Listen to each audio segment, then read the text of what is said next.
Hi folks, I got a really cool story to share with everybody. I think you'll enjoy it. Well, I hope you do anyhow, but it was just a really neat chain of events that transpired, and I figured I'd share it with everyone. So a couple weeks ago, a group of my friends and stuff got together and sent me on a hunt. Now I couldn't, they all knew I was really bummed. I hunt every year. I've pretty much done that all my life. And it's not really something like most people approach it. It's more biblical to me. I enjoy hunting because it's just something that I do, and every year I sharpen my skills for that. And I was really bummed this year because I was going to miss out because of my mobility issues with the whole cancer thing and everything. It just wasn't doable. So a group of my friends got together, a good group of people, and decided that they would, send me on a paid hunt at a hunting preserve. And it was awesome. It was the first time I've ever done anything like that in my life. Typically, I'm the guy, it's not really my style. I'm the guy that goes out, every year, every season that I can and, hunt. Sometimes you get skunked, sometimes you make out great. But I've had a lot of good success, and it's pretty much been my life's work to do that. So for me, hunting is a lifestyle. It's a privilege. And I take it very serious. I'm also extremely good at it. I've had a lot of success. So when I had the opportunity to do this hunt, it was a little different, but I was really excited because it was different. I've never experienced anything like that, and I'm always up for trying something new.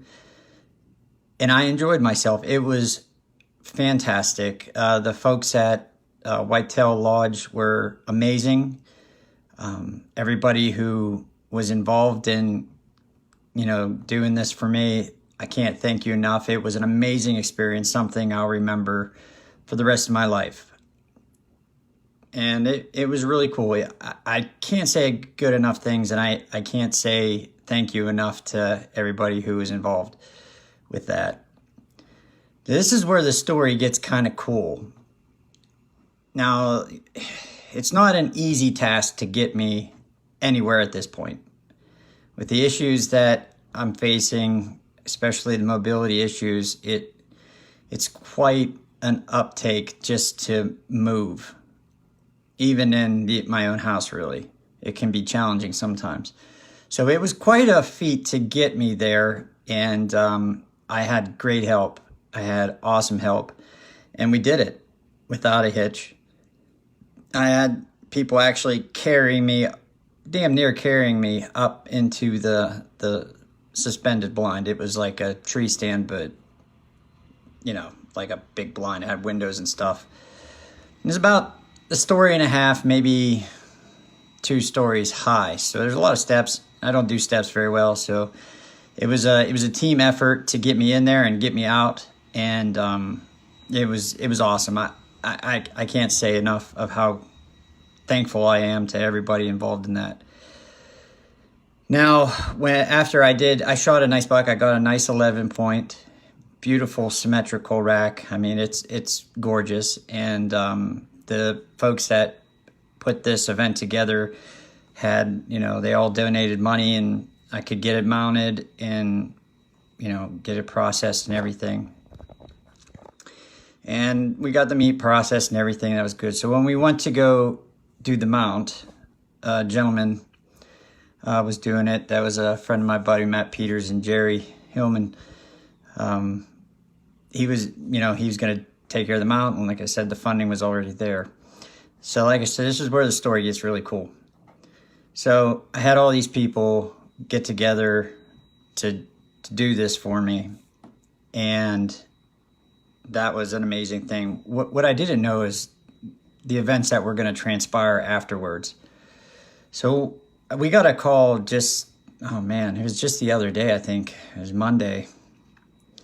Got a call and said that the mount was done. Now, that was really quick. Typically, they take, a couple months. There's a lot that goes into taxidermy and things of that nature, and it's an art form. So when I got the call that it was completed already, I was extremely surprised. Extremely, because I thought it was going to take a while. And we had to go pick it up.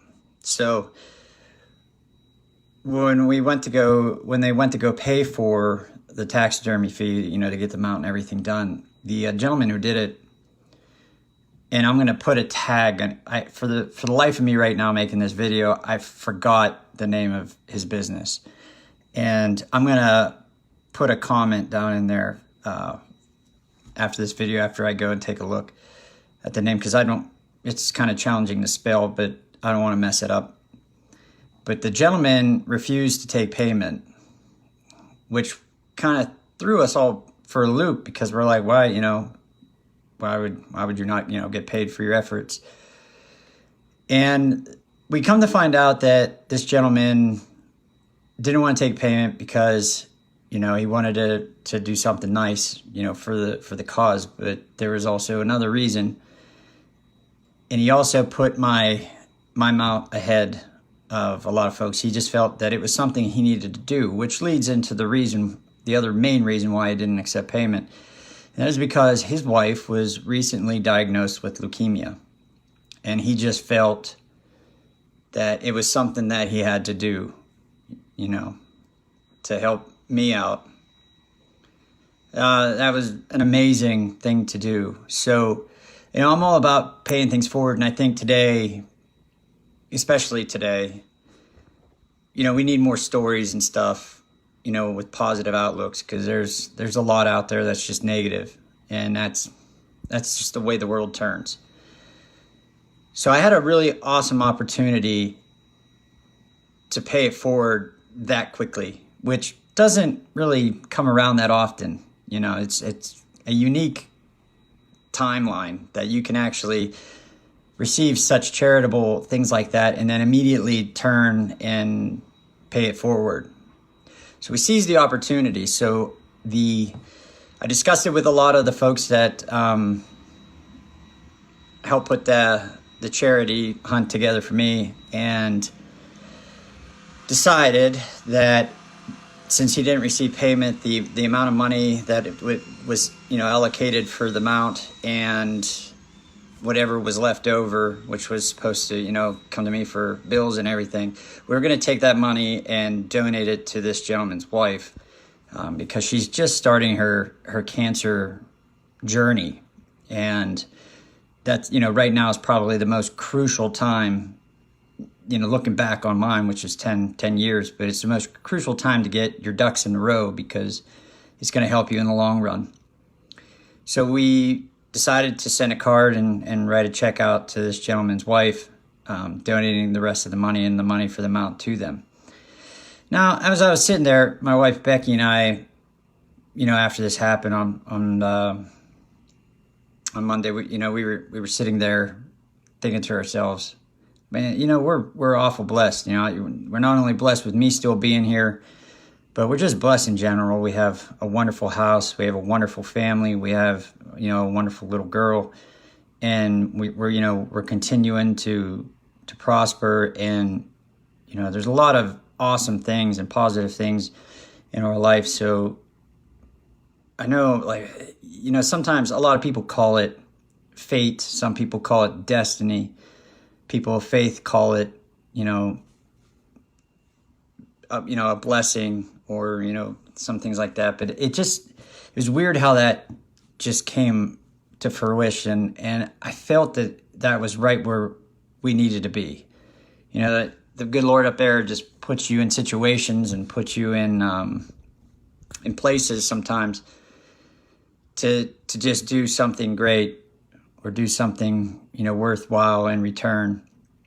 A lot of times we don't see that because, we're almost on autopilot, running around, just doing life and living and doing things. And a lot of times, those subtle little, openings, you just they get overlooked, and that's human nature, and that's okay. But I actually had the rare opportunity to sit there and recognize it.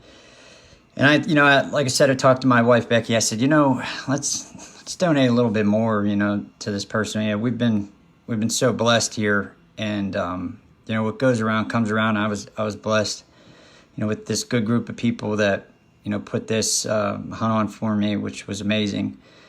And I'd like to pay it forward. So my wife and I donated additional money to this man's wife as well, as well as giving her my contact information. And that's up to her to reach out if she sees it fit. But I have a lot of experience, unfortunately, in this cancer realm, and sometimes that helps out. I didn't have a mentor like that going at the beginning of my fight. I was 24 years old, and I didn't really have anybody to lean on. And then as I progressed and as my fight progressed, 10 years later, I'm back in the same boat again, because there's one person that was close to being like me. Her name was Jennifer, and unfortunately she passed a couple years ago due to complications. And now there's not really anybody left. I'm at the top of the spectrum, and there's nobody really there to tell you, hey, things are going to be okay. Don't worry about it. Drive, you can expect this, things of that nature. And a lot of times that helps so much. So I pretty much decided that I would, never let anybody go through this without having that asset. To the best of my abilities, I have done that, and I talk to a lot of newer cancer patients. I talk to a lot of cancer patients, and I try to be that pillar for them to lean on while I'm still fighting my own battle as well. And a lot of times, I found out through this cancer fight that having a good support system with your family is one thing, but having somebody that has been through it, that actually understands that experiment or that experience that they bring to the table, is irreplaceable. A support system with family and friends and everything is one thing, but having somebody that's been, through the trenches of that fight is a whole different ballgame. And sometimes it's a game changer for a lot of folks, both mentally and emotionally. So that's kind of what I did. I gave her all my contact information, and I'm hoping that she does reach out, but that's up to her. I can't, force anybody to listen, but when she's ready, I feel that she probably will. Most people do, because eventually you're going to get tested to the point where everything that you think you knew, you find out real quick that you don't, and it's quite overwhelming and scary. And just having somebody that's been through a lot to just say, okay, that's fine, you're gonna get through it, that means a lot in that moment. So I did that as well. And I also encouraged a couple other cancer survivors that I know to do the same and reach out. The cancers, it's quite a unique fraternity to join, and if you make it, it's something that changes you forever. So, pulling all that experience and information and different ways of doing things and applying it to your struggle and your fight is something that I highly encourage, because that sets you up for the most success.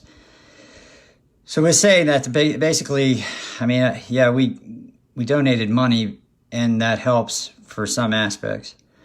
But I donated my experience and my time as well. And you can't put a price on that. Trust me, I've done this a lot, and I still continue to do it. So I basically went all in on this individual, and I hope that she does reach out. I think it'll be good for her. It's also good for me to talk about it. So it was a really cool thing how that transpired, through a charitable thing from my friends and stuff. Maybe I don't really know how to explain it, but I was just right where I needed to be. And my wife and I both recognized that, and we capitalized on it the best we could. It's just weird how, the big man upstairs, he opens up doors and closes them, but sometimes he places you right where you're supposed to be at the exact time that you're supposed to be there. And it is just really neat to be able to recognize that and, just basically do what I was told, do my thing and help somebody else out. So the gentleman was very appreciative. I haven't met this woman yet. I have a name and an address on a piece of paper. That's about as far as I made it. But I just wish her all the luck, and I think that she's going to do great. So that was pretty much the cool thing that happened here.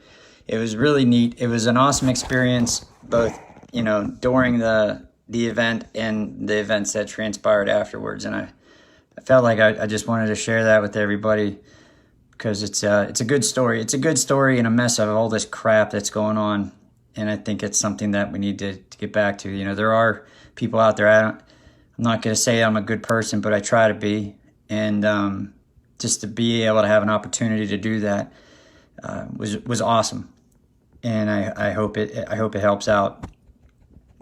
So other than that, that's pretty much that was on the on that event.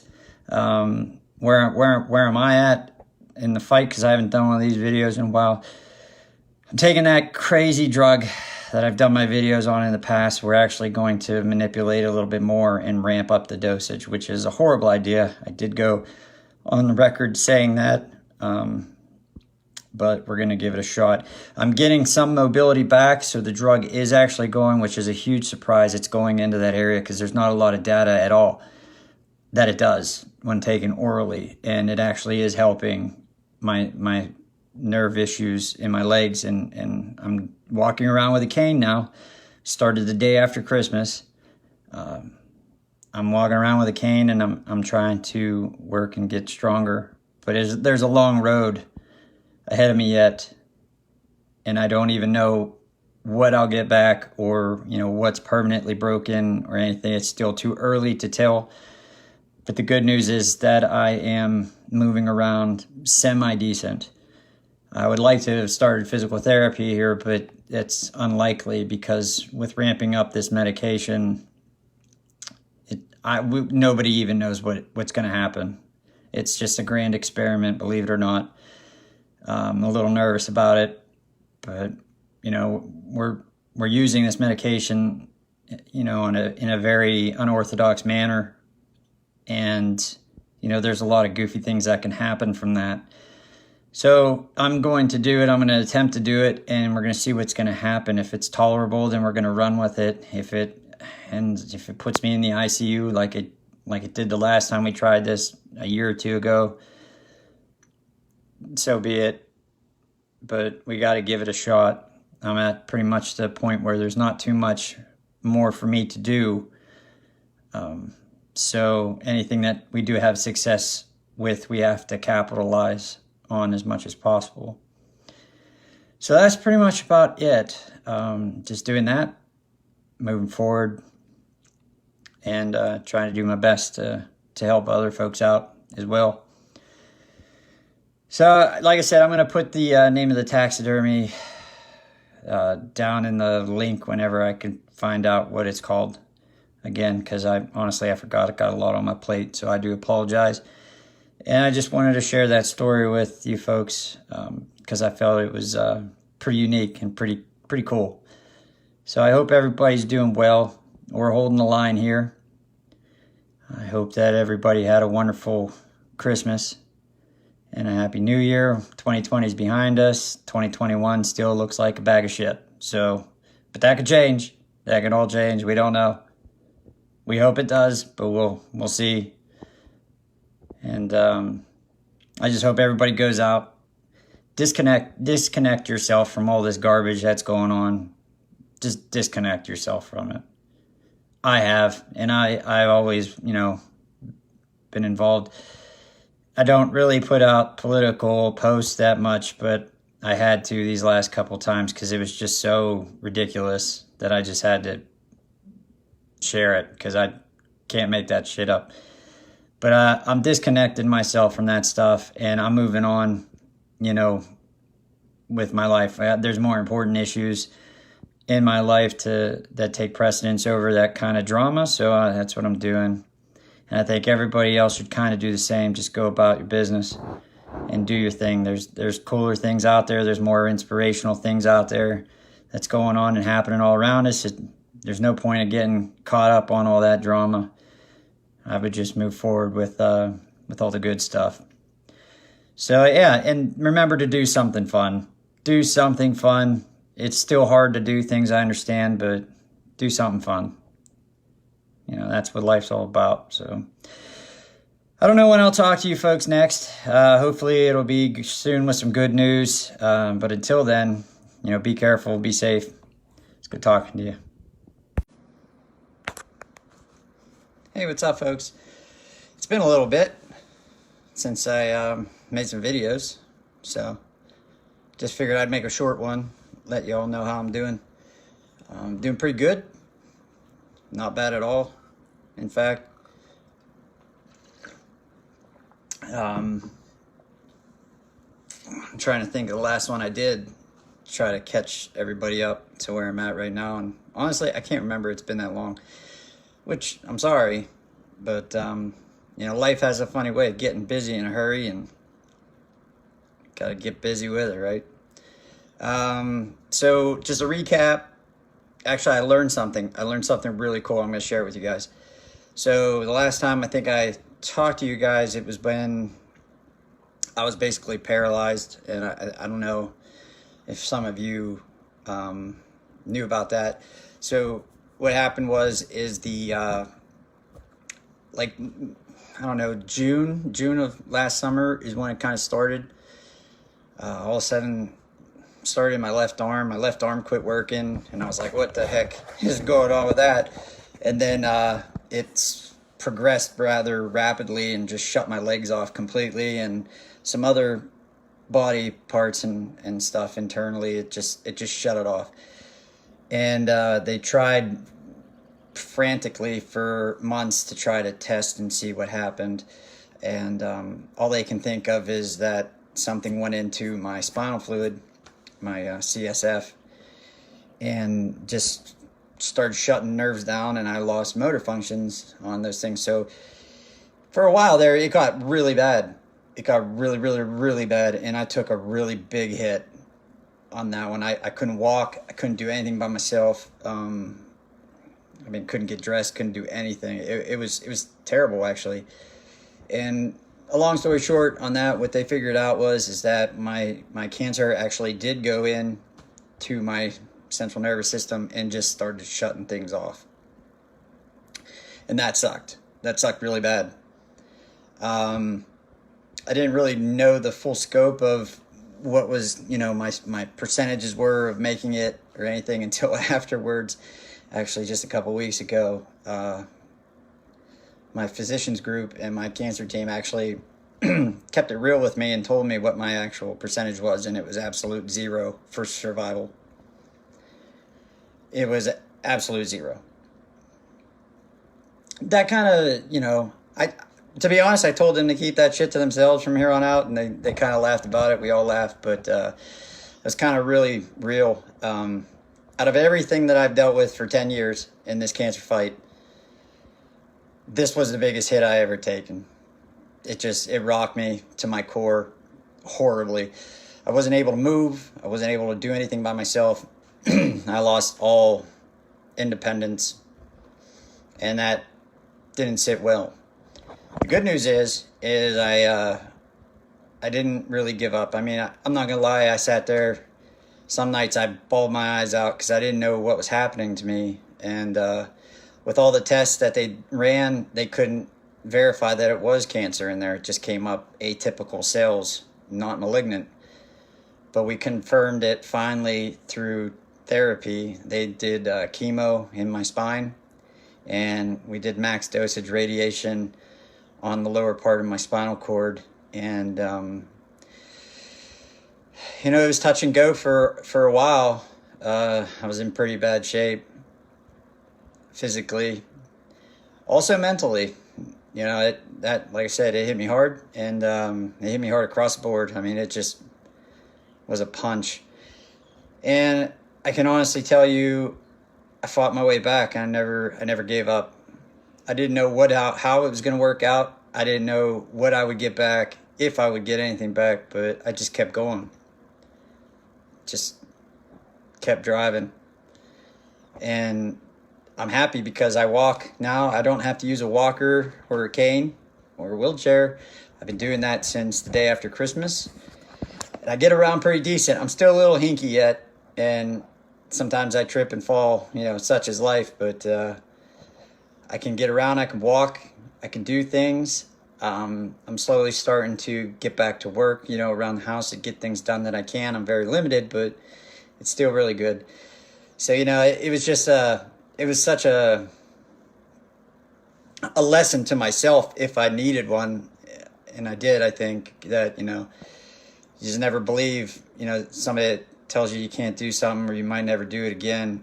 You know, just shoot for it and go. And I did, and I'm gaining back things and having success again. So that was really cool, and that's a good story to tell. I'm still very far away from being 100% at all, and I might not make it back 100%. I mean, there was a lot of damage, not only from the cancer going in there and goofing things up. There was a lot of damage from our attempt to get it out of there, you know, with chemo and radiation on nerves, which I don't know. I never had experienced that before. But the nervous system's a very finicky system, and it went in there and did some stuff. You know, not only did I have a 0% survival rate, I had a 0% rating of ever being able to walk again or, you know, use my legs or my left arm. They just didn't know. There's only 11 cases in the world where Hodgkins lymphoma goes into your CSF. I'm number 11, and I don't think it really worked out too well for the other ones before me, given the success rate that it has. I really didn't really dare to ask the statistics on that. I think I know enough, knowing the survival percentage and the fact that I am an absolute freak of nature, which I'm not being cocky whatsoever. It's just I'm legitimately a freak of nature. And sometimes it works out. Saying that, it sucks to be that person, because that's only earned through stupid, ridiculous things that happen, like to me. And it's not comfortable. So on a good note, I'm doing very well with that. I'm continuing to better myself and my situation the best that I can. I got a long road ahead of me, but it's pretty neat that I was able to bounce back even a little bit, nonetheless of where I'm at, actually. I am driving on. The bad part about that is we ignored for months the rest of my body, just trying to figure out what was going on in my nervous system. So, of course, cancer does what cancer does, and it was allowed to thrive. So now I'm playing catch up. I'm not doing too bad in the grand scheme of things. It's actually surprisingly better than what we thought it was going to be. But nonetheless, it's, you know, I got some ground I have to try to gain back. The current situation was that we just tried a new drug. It's a lot more tolerable than the bad pill, that one that I was doing that on the other videos that just totally wrecked me. This drug is similar to that, same family. We're supposed to have a lot less side effects, and so far it's tolerable, so I'm extremely happy with that. I'm still ramping up the dosage on that drug at the moment, so, you know, fingers crossed, hopefully that trend continues, and we can make that happen. There's not too many things for me to move forward onto. That's the bad part about this. I got to milk this drug out as long as possible, because there's like really only two other therapies that is out there, and they're not yet available. They're still in trials. One's in trials in Cleveland Clinic, and the other one is still in trials down at NIH. Both of those, which we were hoping to get me involved in. They have a lot of success for somebody like me. They've shown that in the trials, and there's no time frame on when those are going to be available. I've actually been waiting for the one down at NIH now for going on like 4 to 5 years, and they haven't reopened the trial. That's that CAR T cell therapy, which is pretty wild. What they can do with the technology and doing that. Unfortunately, for somebody that's like me, that's so advanced, like I said, mine's 10 years old. I've been doing it for 10 years nonstop, and typically it mutates and does goofy things, which is what I'm running into now, just like with the central nervous system issue. And that's really hard to predict. And therapies and stuff, it's like a big math problem with severe consequences. So I'm hoping that I can string this out long enough for one of those to become available, and then I'll probably progress on to one of those. But like I said, what's available out there for me is horribly limited at this point. So we're trying to make do with what we have now and run it as long as we possibly can, in the hopes that I buy myself some more time for one of those other options open up. And there's options that open up all the time. It's just, unfortunately, with the COVID stuff and the way everything is right now and all that jazz, might be a little screwed for a while. But the good news is, in the grand scheme of things, like I said, I'm actually doing rather well, as in how much disease is in my body and the size of it and everything. So I have some time to hopefully, give it a go. Other than that, everything's doing really well. I'm just so happy I can walk again, even if I looked like slightly handicapped. But it's just amazing. It's amazing that I was able to actually do something about that and get back what I got. Honest to God,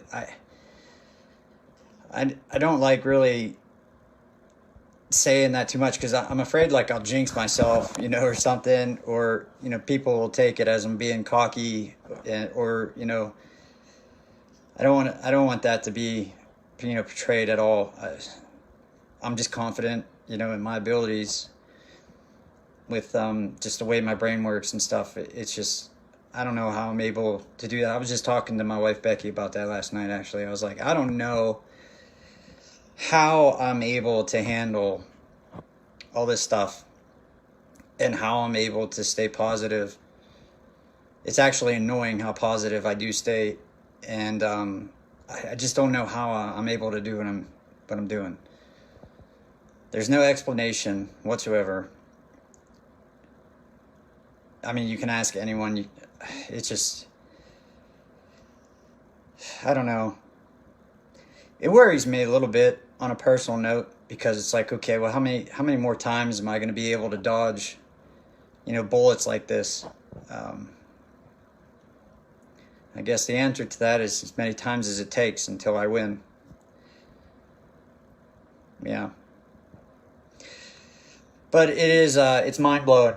It's mind blowing that I actually got back what I got, and I can't complain at all. I'm just super excited to be able to give some good news to everyone in this shitstorm sweepstakes of a fight. A victory like this, although it seems small in 10 years in the grand scheme of things, it was absolutely huge. Absolutely huge. So, yeah. So I'm trying to walk. I can't go far. It's actually quite funny, because sometimes there could be like, I'll fall like walking through the yard, and I'll just get up and be like, pull out a blade of grass, be like, I got it. That won't happen again. I actually make it kind of fun, but I'm going to drive on with physical therapy here, because I've taken it about as far as I can in the house, and doing things, around the house. I actually have to move on now to a higher level of therapy, so that I can start building strength up in certain muscle groups in my legs, and that, I think, will be a big difference. because that's kind of where I'm lacking at the moment. But as in just, functionality and everything, everything's working, which was really awesome. Considering that I not only chemically fried everything, but then I fried everything, with nukes, like kind of, with radiation. When you start frying nerves and nerve groups in your spinal cord, things start getting a little goofy. And that's by the nature. So like I said, I don't know. This might be the best it gets. And if it is, I'm actually happy with that. I can do some things. I can't do everything. But, it's one of those things. 0%. Absolute no BS. 0%. That was what my chances were. Knowing that now, I don't even know how to explain how I am in the shape I am right now. I have no idea. They have no idea. They have no freaking clue at all. They can't even believe it. I mean, it was such a success. Everything, in order to get to where I'm at now, absolutely everything had to happen perfectly. There was no margin of error. There was no room for anything.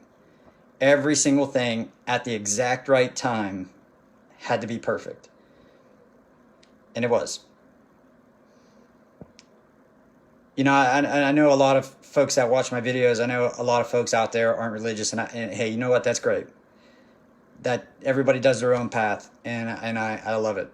I love that fact that you have the opportunity to do that for yourself. But I mean, on my end, I don't really know how to explain things, and that's why I think I believe in a higher power. Like I believe in God big time, because there's no way to explain this. And how many times, like, if you would just take my cancer for 10 years and just the story of what happened to me and how I was able to adapt and overcome and just everything, like, how many times does that weird stuff happen before it's coincidental? You know what I mean? And that, like, if you approach it from that angle, I mean, you can either say I'm super, super lucky. In that case, I would highly tell you I'm not at all lucky, because this sucks so bad. I mean, I can make a good argument, but you'd ultimately win because, yeah, I'm extremely lucky, and I'm also extremely blessed. Like, things just have a wonderful way of working out, and I like to personally accredit that to God. And I'm not a Bible thumper by any means. I'm not pressing that on anyone. You believe in what you want to believe in. Trust me, I signed up to fight for that for everyone. And a lot of my good friends and buddies did as well.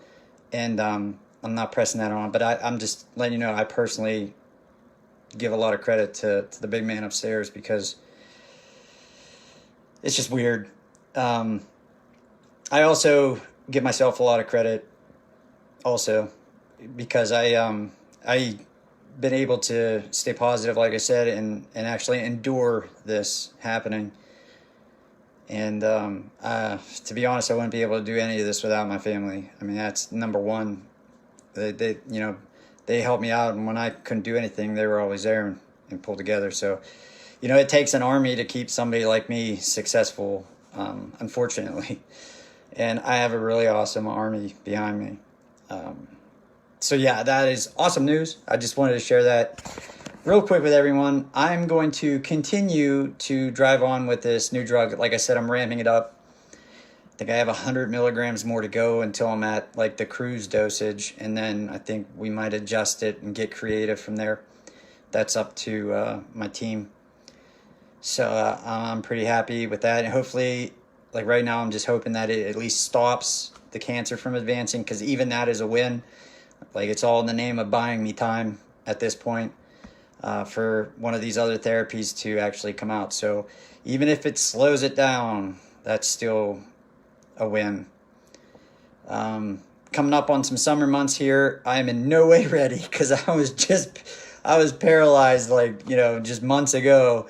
And man, I really do a lot of work, in the big garages and stuff on, equipment and, recreational stuff that we have, that my family does, and I wasn't able to do any of that. So it's kind of like somebody shot me out of a cannon right now, even though I'm not really 100%. I'm probably at about a solid 62%, but I'm trying to get things done the best I can and get ready. I'm excited for the summer months. You know, it's going to be awesome. Fires, you know, cooking on the fire and chilling out with everybody and enjoying beautiful weather. I'm just really ready for that. I'm sure everybody is also.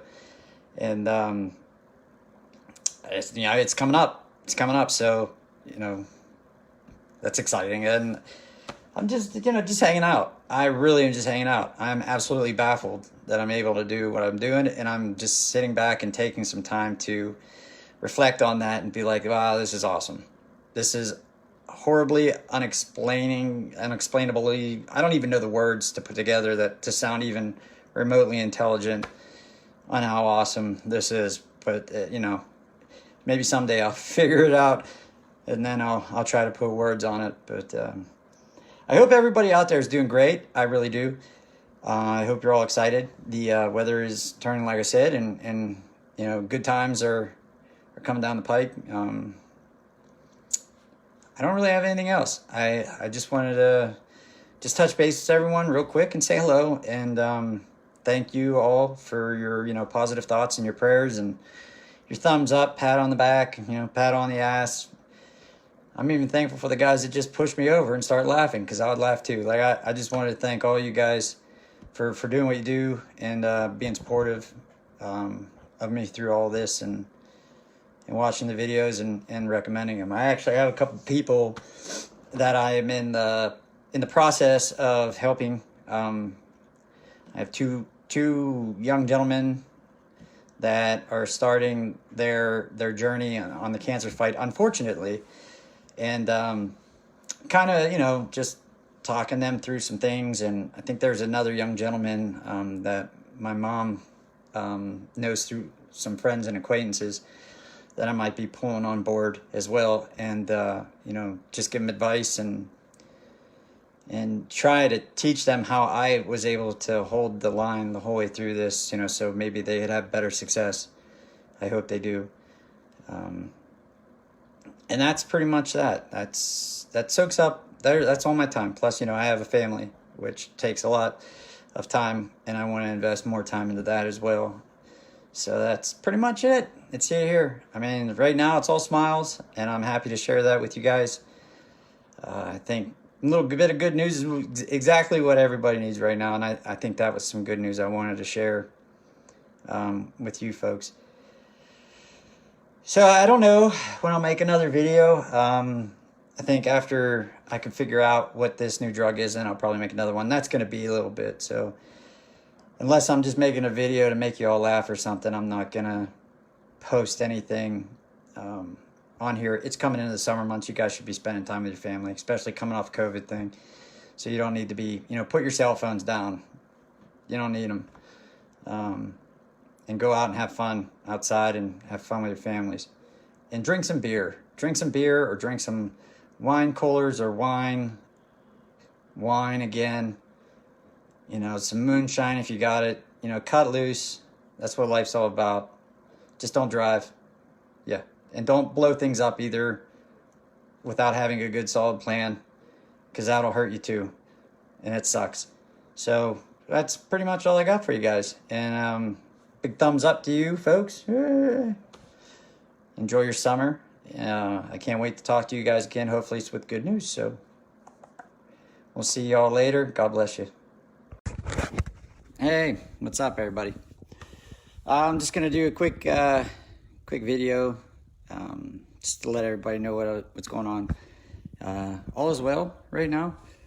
Just kind of chilling. Like I said at the last video, I wasn't gonna do too many videos over the summer because everybody should be really out spending time with family and drinking booze and beers and fires and, you know, summer stuff. So I didn't really want to bother anybody with any videos. Wasn't really necessary. I'm still doing the same thing when it comes to the whole cancer fight thing. I'm taking, you know, my chemo pills and stuff, and for the most part, it seems to be holding the line. So I'm kind of just going with the flow, I guess you can say.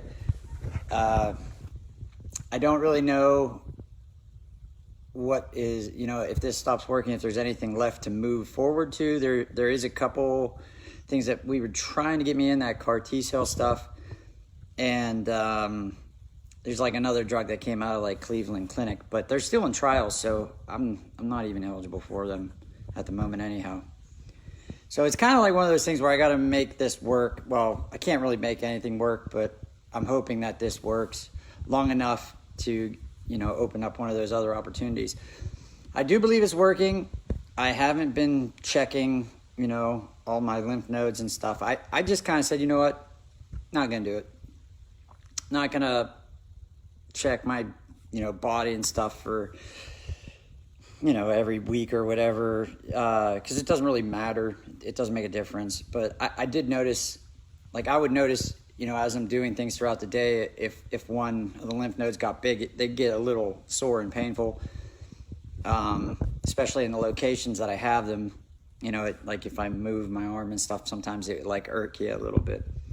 And that hasn't been the case. So I haven't felt anything. So I'm pretty sure it's not getting worse.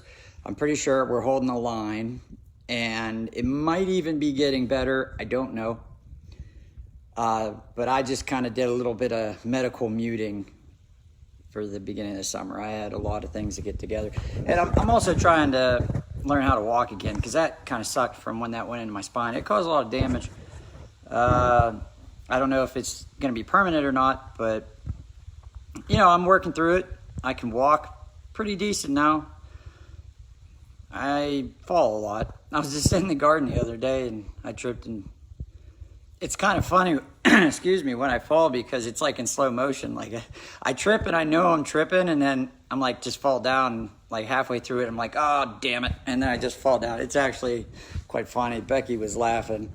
And then I'm down there rolling around on the ground laughing too. So it's a good time. But I am getting better. I get a little bit back, I'm going to say it's really slow, because it's nerve, damage. And that takes a long time to heal. That stuff is quite finicky, and it takes time. And I'm working through it. It is painful. It sucks, as you can imagine. I mean, just imagine a toothache, when you get a toothache and it hits those nerves, how crappy that is. Now imagine that in your whole body, basically. So that kind of sucks a little bit. But I don't know. My theory is if I feel it and it's painful, then it means it's still working. It's not fried. So that's good news. Probably getting a cancer test done here in the next week or two. And we'll see where we're sitting with that. And I'll probably make a video after we discuss the results of what that test is, because that's going to let me know where I'm at. And I really didn't want to get it done, because I'm still whatever. I can feel where it's at. I can tell in most places. Some places it hides pretty good, but it's not really on my to-do thing. I'm trying to catch up with things at the house and in life so far, so I've been pretty busy doing that. I have stopped to try to enjoy the summer, and I hope everybody else did the same thing. So that's about it. I'm gonna walk around a little bit, because if I sit too long, everything gets real stiff, and it kind of sucks. So I just sit and then I walk around. But it's a beautiful day out. Yeah, nice day. Nice day to do some work. There's not really much going on. I like that. Honestly, I do like that. I just wish I didn't work so much. Just trying to catch up, I do know that I did talk to, my cancer team, and they asked me to do MRIs and advanced imaging to try to see how I made it out of that situation in the shape I'm in. So they basically want to do, I think it was they were saying it was 12 hours in an MRI too. That's a lot. they just, their main thing is they want to gather data and see, how I made it out in the shape I am. Because like I told you with the situation when I went in my spine, I'm number 11, and it didn't really work out for the folks in front of me. So they kind of want to see, right now, obviously, that regimen worked. So far, I'm like I'm coming up on a year out from that whole episode. And thanks, Chucky. Hey, Charles, it's nice to see you, buddy. I try to follow you every now and then when I do get on this Facebook thing. I hope everything's going well for you, man. I'm rooting for you. You do a good job. Charles White, everybody. He's a good fellow. Anyways, what the hell was I talking about? Oh, yeah, so I'm going to do this. I'm going to do that for them because they're going to get data. They're going to see what worked, what it damaged, whatever, what happened, and they learn from that. Unfortunately, it translates on the patient end like mine, as in 12 hours in an MRI tube. What the hell am I going to do for 12 hours in an MRI tube? It's a good thing I'm like self-motivated and self-entertained, I guess. But I am going to do that here shortly because I want to get them that information. And there's a time window while everything's healing that they can see, okay, well, it broke that one. So they did a lot of chemo in my spine, in my spinal fluid. And then we radiated the living daylights out of the lower part of my spinal cord. I mean, we went to max dosage. So, there's probably some damage. I don't know yet. I don't really know what's going on with that. All I know is what I have to work with and what's working and how far I can take that. And that's pretty much all I needed to know.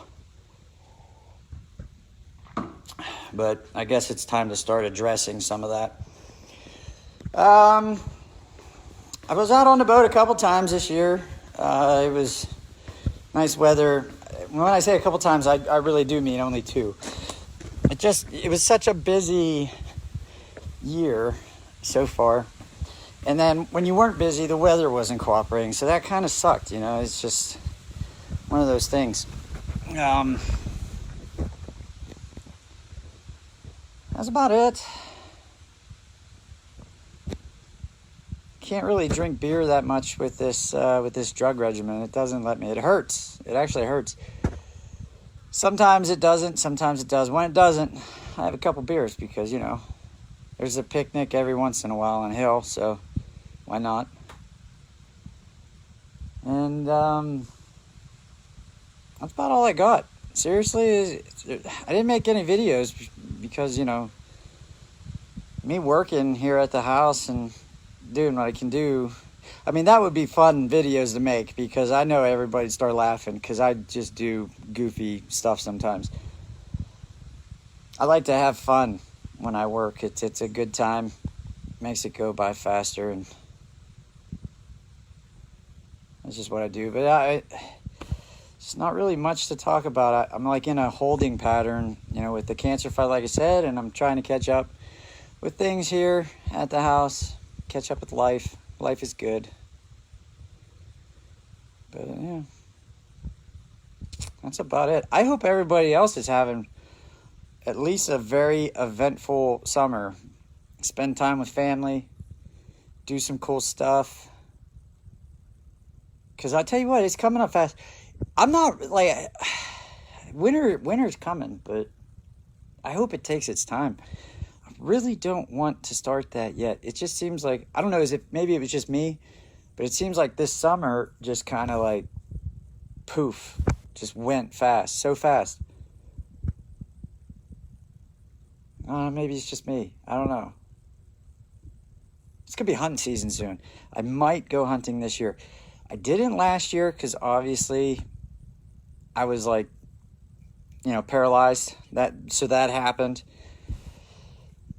This year, I don't know if I'd be stable enough to walk through the woods because my legs are still kind of, they're strong in a sense, but they're weak, And if one of my ankles just start rolling, I just fall down because some of those muscles, I really need to hit physical therapy, but some of those muscles need to be built back up so I have like balance and stability. Or I don't. I could roll around. Rolling around is fun sometimes. It would just be very demoralizing to me if I, like, you know, hiked my broke ass up a hill in the woods and get almost to the top, and then my goofy ass would, like, fall the whole way and slide the whole way down. I'd be like, oh, God. And it could happen, it could happen like 2 or 3 times in a row. And then after that, I'd be like, you know what? F that hill. I'm leaving. I'm done today. And I don't want to do that. I enjoy being out in the woods. I enjoy walking. I enjoy hunting out in the woods. It's a good time. It's a little bit of serenity. And it's, I don't even really care if I get anything. I just like being out in the woods. It's where I'm supposed to be. But I don't know if I'm going to be able to pull it off this year. I didn't even get a license yet, which is bizarre. I don't know. I'm just going to wing it. It's going to be great. We'll see how we're doing when we get there. That's a fair assessment. Yeah. Well, I'm trying to think. I know what I want to tell. So, yeah, this literally happened. This is not a joke at all. This literally happened to me the other day. So, I have a 2021 Jeep Wrangler. I got rid of my WRX. I got rid of my sports car because I only drove it in the summer. It was my summer car, and it wasn't really practical, and I didn't want to drive my big diesel truck around too much, even though it gets just better, fuel mileage as most cars. But I traded my WRX. I got a Jeep Wrangler Unlimited, and it has an Eco Diesel in it, and it is fantastic. It's a 2021. Love that thing. It's easier for me to get in and out. I went from a standard to it's like the second automatic vehicle I ever, bought in my life that I ever owned. I was a little skeptical. I was like, yeah, I'm a standard guy. I like switching gears. It's what I do. And I was kind of like, yeah, should I do this? And well, I can't really use my legs and whatever. There's a lot that went into it. And I'm happy I bought it. It is a treat to drive. It is fun. But this happened to me the other day. So I was getting fuel in Portage, and I'm just like minding my own business. I'm like, okay, I'm just kind of chilling and, filling my Jeep up with fuel like everybody does. You're there to get fuel and maybe a drink and leave, right? So there I am, just minding my own business, just hanging out. It was a nice, cool day and just, relaxing.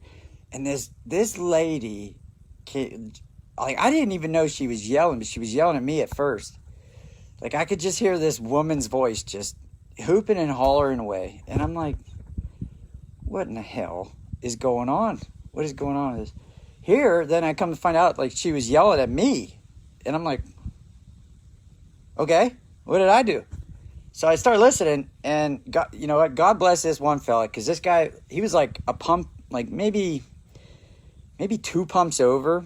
He was in a Chevy truck. If I ever find out who he was, I would love to thank him again, because he saved my ass on this. But so this lady's yelling at me and hooping and hollering and just all this bullshit. And after finally I could tell what she was saying, she was yelling at me because I was doing bad things to the environment, because I had a diesel Jeep and it's a 2021 and I shouldn't have such a new vehicle because that's white privilege and all that. Now, I'm not big into politicking. I normally try to steer away from that. And I think that all of our problems that we have in this country right now is because we elevated politicians as kind of like heroes now. And everybody wants to talk about it, and they're not. You shouldn't even waste your time. Tell them to go do their work, and we'll high-five them when they get something done. Whether Republican or Democrat or whatever, just get them out of your life. It's garbage. You should never make a politician a hero. They're a politician. They lie. They don't hold up to their promises. Some do. Some do. I will say that. Some do. But get that junk out of your life. It's toxic. It really is. It's more toxic so than chemo. Trust me, I know that. It sucks. So this lady's hooping and hollering, yelling at me about all that. I didn't know what to say. I was never approached like that, which is weird if I don't have something to say. And I was like, what in the hell? is this lady's malfunction. And before I started getting all excited and gave her like a good military style ass chewing, because I'm very good at that. That fella in the Chevy truck down there just laid into her. I mean, he laid into her. And she, I hate to say this, but I think it's well deserved, but she was a big old broad. Like, she's a big girl. She did not skip a meal. I can tell you that right now. It's probably not healthy for her at all. And I'm not saying that to be rude. I'm not saying that to be sexist. I love all women, shapes, whatever. I get it. Yeah. But this lady, she probably should walk a lot more to be healthy. I want her to be healthy. And she was just hooping and hollering, carrying like chips and stuff. And then she got into like the ugliest kind of Prius looking thing, like after this episode was all said and done, because that guy just totally like laid into this lady. I mean, it was like it was a shouting match. It wasn't like one. It was an absolute shouting match. And there was a lot of stuff said. A lot of that I don't think I need to repeat, but boy, did he give her hell. And afterwards, she finally went in, and I stayed there. I was done filling my Jeep with fuel, and I didn't want to leave the other guy hanging. It felt like we were in it together at that point, and I just waited nicely until he was done pumping fuel, and then we left together, and I thanked him. But the arrogance of that lady, like who walks up just willy-nilly, like, to a total stranger, just mine. I didn't say a word to anybody. I was just there pumping fuel in my Jeep, and then just lays into it, telling me I had white privilege because I had a brand new vehicle, and then I was bad against the environment. Where do these people come from? Who are they? Why? And what do you even say to that? Like, I'm a nice guy. Like, what do I even say? Like, I'm like, hey, thanks for sharing your opinion, but you're an idiot. Like, what do you say? I don't know. I was never in that situation before. It was kind of really bizarre. It was just really, really weird. I don't even know. But that happened. That actually happened. It's a true story. And I left, and then, like, afterwards, I thought about it, and it just blew my mind. I was like, how? What? Go.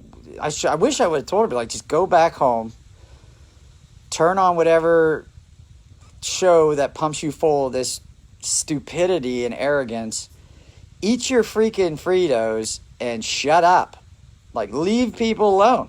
It is not, you're not making changes in this world by being arrogant, abrasive, overly aggressive for no reason. And you don't even fit the part. Like, you got it, like, your vehicle is falling apart. There's holes in it. Like, rust is part of the environment. Like, that happens. You know, things degrade. Like, you should probably fix your house before you yell at other people.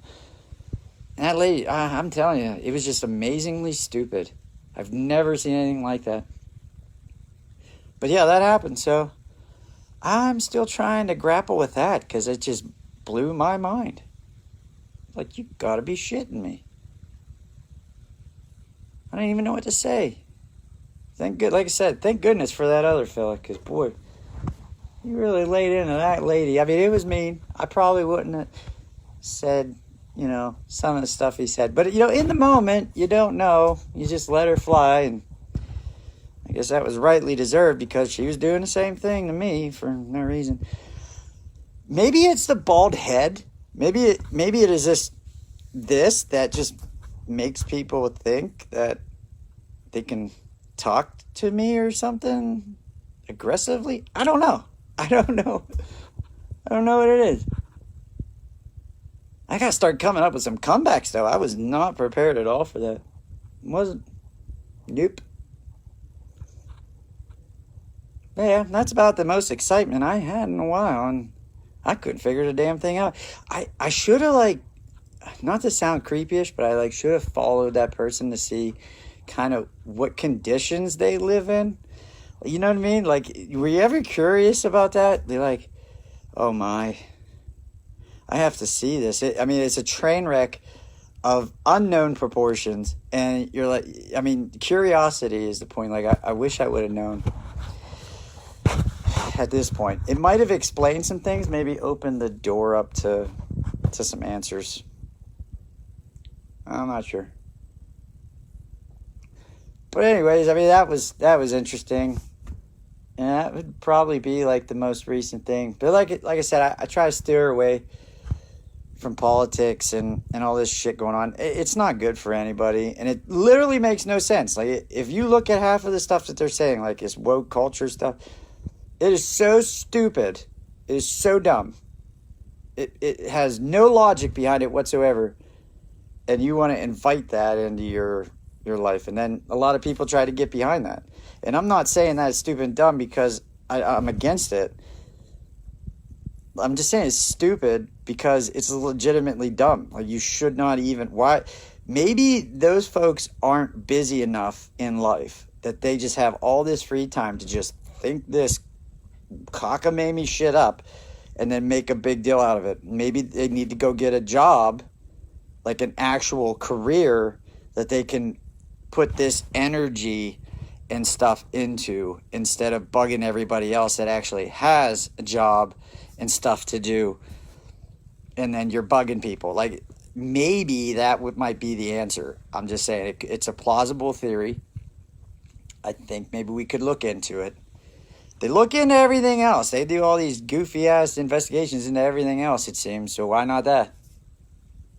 Spend a couple $100 million and figure out why these people are so goofy.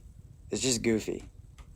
And like I said, I try to keep that shit out of it. I don't want anything to do with it. And I do. I watch the news. I like to be informed. I watch all different types of news networks also. I don't just watch, Fox or CNN or MSLSD or whatever they are. I don't even know.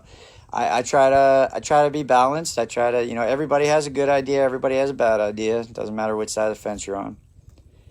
But we need to study these people and figure out, like, and when I mean study them, I mean like maybe lock them in a basement and feed them raw meat for like 2 weeks and see how aggressive they get.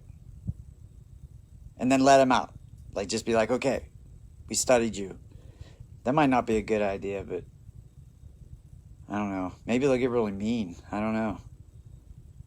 But we do need to look into that because it's just getting out of hand.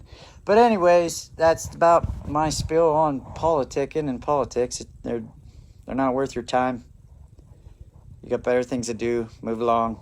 Just, don't elevate politicians. They're all crooks. They really are. Not all. I shouldn't say they're all crooks. That's not a fair thing to say, because there are some ones that were good, but a majority of them, nah.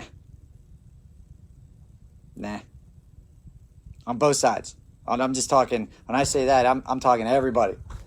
Like, I don't even care what, political affiliation they are. They're not good. So stop doing that and stop worrying about that stuff, because it's just not a smart thing. It's not a good thing. Like I said earlier in the video, it's toxic. I am going to smoke some meats, though. I've been itching to get the smoker back out and do some awesome stuff to eat. I'm trying to decide, I should say, on whether I want to smoke like chicken, salmon, or do either like a pork belly or a brisket again. Now, pork belly I got on lockdown. Brisket, myself and my cousin James just did brisket not too long ago, and it was solid. It was a solid brisket. So I'm getting better with them. And then we did chicken and stuff as well. And that chicken, it came out like it almost tasted like a rotisserie style chicken. It was really great. And I think I want to try that again. Get a little creative with like a flavor profile and do that. I did do like one of my shrimp and seafood boil things about a month ago. Turned out, as it always did, I have that on lockdown really well. It was pretty good. I tried the blue crabs again, because I thought maybe I didn't give them a fair shake, because I wasn't I'm talking like the whole crabs, the one that are like whatever, the blue crab ones, not that like the big king crab legs. These are like the whole things, and I wanted to give it like a fair shake to see if I like it or not. I don't. It's gross. I don't like doing that. The peeling thing and everything, it's not for me. I mean, I love crawfish. I love doing crawfish, so I'm into that. If it's gross, it's good, whatever. But that, nah. I didn't dig that. I didn't dig that at all. I mean, the flavor was good. It's just, I don't know. It was a lot of work to get the meat out, and there's not really that much there. I don't know if it's really economically worth it, because, you know, crab and stuff, like all that stuff is really expensive now. And I also heard, like, when I can't remember which news I was listening to, but like the price of meat and stuff's about to go through the roof with all this inflation stuff. So, you know, stock up now if you can, because it might be pretty pricey, especially guys like recreational cook like me, you know, for smoking meats and cooking on a fire, because that's what I strive in. Should probably go get a couple things, put in the freezer, and that way it'll get you through this, and that's what I'm pretty much gonna do. But gonna smoke some meats, gonna eat some good stuff, eat some good chow, get back to it. I'll do another video. Like I said, I'll do another video after I figure out the results and everything like that. It might be a couple weeks, but I really just wanted to get on. I don't really have any updates or anything. Like, I'm just holding the line. I'm just going through it, which is a good thing. Trust me, it's a good thing. So, oh well, I got stuff to do. I figured I'd make this video during, you know, a break. I had to sit down and take a break for a little bit. And I figured I'd just BS with y'all a little bit in the meantime, just to say hello and show you I'm still kicking. I'm kicking, but I'm not kicking very far, but I'm still kicking. So, all right, I hope everybody had a great summer. I really, really do. I hope you guys are having a great summer. I hope you guys are out doing some awesome stuff. If you are, take pictures, you know, unless it's like really stupid, then don't take pictures, because then it doesn't work out. But have a good time. Drink some beers, drink some wine, drink some moonshine, eat some good food, catch stuff on fire. Just do it. It's summertime. But all right, I'm gonna get back to it, and I will catch you guys on the next video. See you later. Well, howdy folks. It's a hot one out today. It really is. So I said I'd make a video after I got my test results, and tell you what, test came back pretty good. I'm making headway, and I'm gaining ground with the whole cancer fight thing. So it was way better than the one that was in February, which is nice. So I'm winning for now. Like I said, it could turn faster than it did this way. It could go the other way. It doesn't matter. And it has in the past. So I just chalk it up as a small victory and keep doing what I'm doing. That's what they said. Keep doing what you're doing. So that's the good news. Pretty excited about that. And the doctors were like, hey, you know, we're just excited that you have a response to anything at this point. I was like, yeah, it's a good point.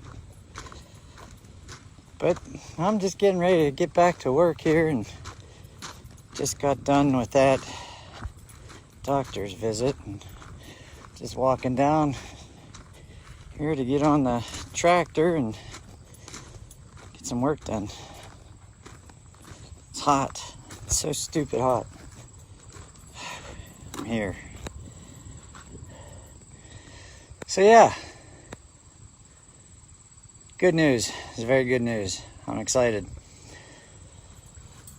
It's been a long time since I get good news. Just gonna keep doing what I'm doing, keep working hard, getting exercise, and taking the chemo. So yeah, good stuff. But all right, I'm gonna get to work here. I just wanted to let you all know, like I said I would. Hopefully it keeps working out. But take care, everybody. Hey folks, I hope everybody's doing good. I figured I'd make a video because I had a crazy couple weeks, man. You guys ain't even gonna believe this. This has been nuts. I'm trying to figure out where to start here. So okay, this is what happened. About 2 weeks ago, I I think it was 2 weeks ago. I was just, doing what I do, working. I got my PET scan results back. I'm actually doing very well. Well, I should say I was doing very well. I had it on the ropes again. And all I had to do was just continue what I was doing. And, we had great results. We have nothing in dangerous areas. We have everything that I did have was very small. I mean, it was a really awesome cancer test result. I was excited. So a little bit after that, I was just working, and this is where it all went to shit real quick. And this is what I try to explain to people, like why I can't do certain things sometimes, and why I have to, basically live the way I do, is because this goes to shit so fast, and this is gonna prove it to you. So I was working, just doing things around the house, and I think it was on Friday, and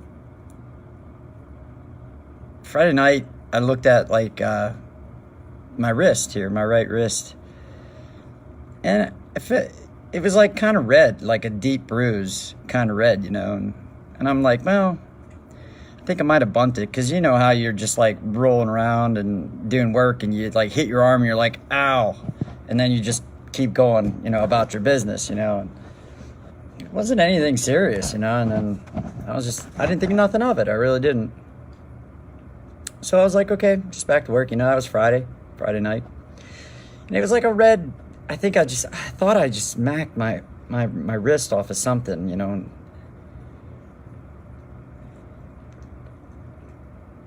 then started Saturday. Got up Saturday and felt like I had tendonitis in my elbow. Just the tendons hurt.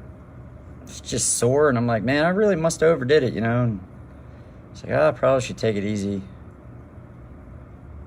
Well, Saturday night, it moved up into my shoulders, or up my right shoulder, started spreading across my chest. It was just this crazy nerve pain. Well, that's not uncommon for me, because, as you all know, last year around about this time, with the whole nerve thing, and I was paralyzed because cancer went in my spine, my spinal fluid, and quite accustomed to nerve pain today. And weird things happen, with me all the time. Weird things happen with nerves all the time on me, and honestly, I didn't really think anything of it. I was just like, oh, here we go. What's going on now? I just started babying it, and got to the point, towards Saturday night, where it hurt so bad I didn't even get off the chair. I was in the big chair and I wouldn't move. It just hurt. And I was like, all right, I did something stupid, or something's angry, whatever. Went and took a hot shower, and everything went away. All the pain went away. It actually felt pretty decent. And I was like, oh, all right, well, it's not too big of a deal, and went to bed. During this time, I was chugging water. I could not drink enough water. I just couldn't. I was just so thirsty, and I'm like, what the hell, what's going on? That's when I probably should have known that I was in kind of a little bit of trouble, but you just don't think anything of it. So Saturday night, passed, and I woke up Sunday morning, and Becky took my temperature, and I had a temperature of 105.7. That fast. Started on Friday. This was Sunday morning. So I decided, I was like, well, probably should go to the ER. Something's wrong. Now, normally in a cancer patient like me, when you pop a fever, when you're doing chemo and stuff, you got to go now. You have to go to the hospital now. Because I'm so used to being sick, and I'm so used to maintaining a daily average of the absolute worst flu that a normal person like you has in their life. You know, the kind of flu where you just want to die or get better. You know, we've all been there in our lives. Well, I wake up every day like that, and I really do. I feel like that constantly, and I have for the last 10 years. So it's not out of the norm for me to feel sick. In fact, I don't even know what it's like to feel normal anymore. It's been 10 going on 11 years, and this is all I've really known forever. So I'm like so used to it. It's normal for me. So I went to the ER at Conemaugh. That was my first mistake, because I really don't care for that hospital. The people that work there are fantastic, but I don't know. Ever since that company, which I'm not going to name so I don't get sued or something stupid shit happens. Ever since they took over that hospital, it's garbage. And honestly, I just don't think, I haven't had any good experience that I've been there. Every time I go there, they try to kill me. I'm not even over exaggerating. Every single time I go there, it's like the punchline of sorry, alarm went off. So I'm like, all right, I went to the ER, and I walked into the ER, and I told the lady at the front desk, I was like, hey, I'm feeling a little off. I have a temperature, I'm not feeling so good. I'm not sick. I have this nerve pain, and it's weird stuff going on, and I need to get it looked at because, cancer patient and all that jazz. And I honestly thought maybe I got COVID again. I was like, I think I might have the Delta variant, which goes through your head. I mean, popped a fever and stuff and just hit so fast. And I've had COVID, already. I played that fiddle and just lost my taste for 2 weeks. And I was like, well, I could get it in. Chemo could wipe out my immune system. These experimental drugs that I'm on, they have no idea. I can't get vaccinated because it just wouldn't do nothing. The chemo would just wipe it out, and why go deal with the side effects if you don't get any end result and all that stuff. So I honestly thought I had COVID again. I thought I got the new Delta variant. I'm like, oh, here we go. Went into, the ER guys did all their vitals and stuff, and that's when we knew I was in trouble, because when they took my blood pressure was 74 over 40 or something like that. It's ungodly. There's people who have heart attacks and are dead, and people are doing CPR on them and pumping for them, and they have better blood pressure than I walked into the hospital with. And yeah, I was in trouble. I was hurting so bad that they sent me straight to the ICU, where I spent a week in the ICU. This was 2 weeks ago. They did blood cultures on me and found out that I had Streptococcus B. Somehow entered my bloodstream, and I went septic. I was in a lot of trouble. A lot of trouble. Now, Streptococcus B is, everybody knows about strep throat and stuff like that. This is a different Streptococcus bacterial infection. So everybody on their skin, all over your skin, you have this. It's a natural occurring bacteria on your skin. Everybody has it. For the most part, it doesn't do anything to you. Somehow, some way, it entered my blood and went septic. I was not doing very well at all. My blood pressure was ungodly low. My body tried to mount a response, but it got steamrolled. It took my white blood cell counts, my red blood cell counts, my hemoglobin, my platelets, and basically just took it down to zero. I was done. My kidneys were starting to go hinky and shut down, and it was bad. I was in really bad shape. I had 3 IVs going at the same time. I had an IV in each arm and then my port, and they were just pumping me full of as much fluid as I could. I was severely dehydrated. It was really, really bad. It was obviously so bad I was in the ICU. And that happened.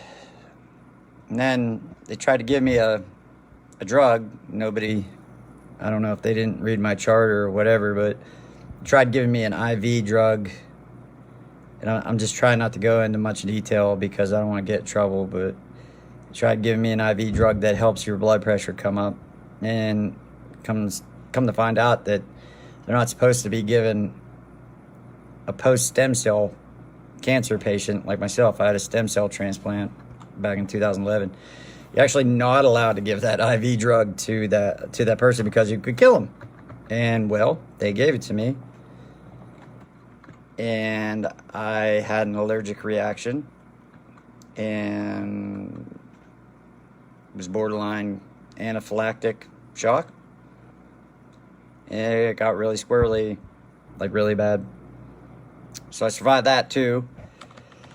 And then they moved me off the ICU and stuck me in a room in Conemaugh, which smelled like mouse feces.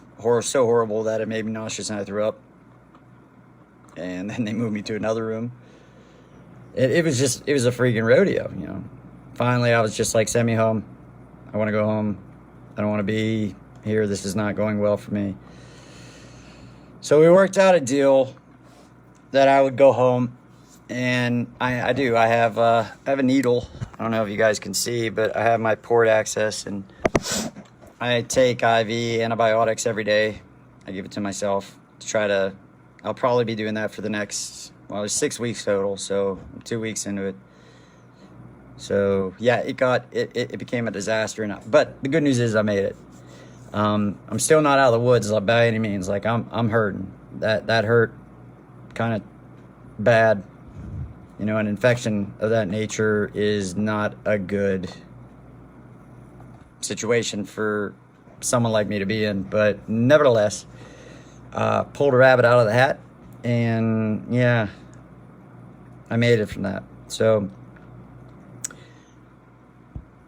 yeah, had a septic infection, blood infection, and did that. So I was in the ICU for a week. They finally sent me home, and I'm not. This is crazy. So this has been my life for the last couple weeks. So they finally sent me home after a week in the ICU. I'm pretty banged up, pretty weak, tired, you know, all the above. And then all of a sudden, this port just stopped working, which is actually the first time that has ever happened to me. I've had them like do weird things, but never like just up and quit. Like nothing in, nothing out, nothing.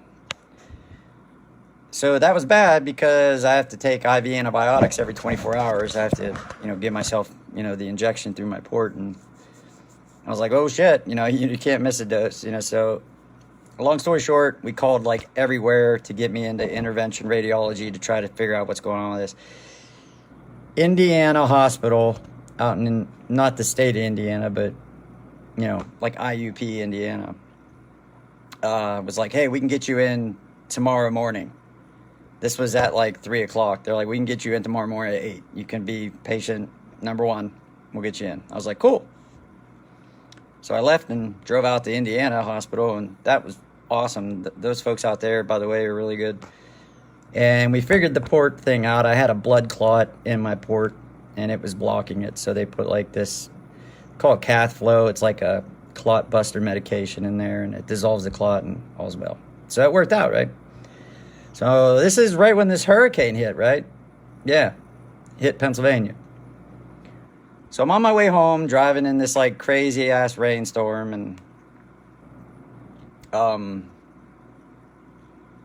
was talking to my folks because, you know, my folks lived, you know, downstream. Everybody heard about the Wilmore Dam, you know, and how the media blew it up and said, you know, it was failing and all that jazz. Everybody remembers that because that just happened. Well, my parents are downstream from that, and I mean, when I say downstream, I'm talking they're like downstream. You know, I think they're like the second house from that. Probably by about 3 miles they're downstream, you know. The water was coming up, you know, pretty quick, and my dad and my little sister got everything, you know, that they could moved out before the flood hit. And I had a really close buddy of mine give me a call and said that the dam was in trouble. And he didn't know if I, you know, where my new house was and stuff, but he knew my folks were in the path, like right in the path. So he called me right away and gave me a fair warning. He's like, hey, get a hold of your folks and tell them, get out of the way, get out. So I called my folks, and this is all while I'm driving home from Indiana Hospital. I called my folks, and everybody got, and which is a good news. But my folks got hit really hard. They got flooded really bad, and it really sucks. So I went right into, right out of the ICU and right into my folks got flooded, and helping out the community. So I couldn't really touch anything because obviously, like, I don't really have a great immune system, and I was just in the ICU from a septic bacterial blood infection. So I rolled right in. I have a tractor and I had fuel, so I helped my folks, and my folks had plenty of help. Thank God. Thank you, everybody that helped my folks, because they had an army there, and it was all, my family and stuff, Davey and Amanda, and I mean, they were just godsends, honestly. I mean, rock stars, because I was out of the game. I could be there, I could help coordinate, but I couldn't touch anything, because, that flood water's dirty, and, I was already in trouble pretty bad.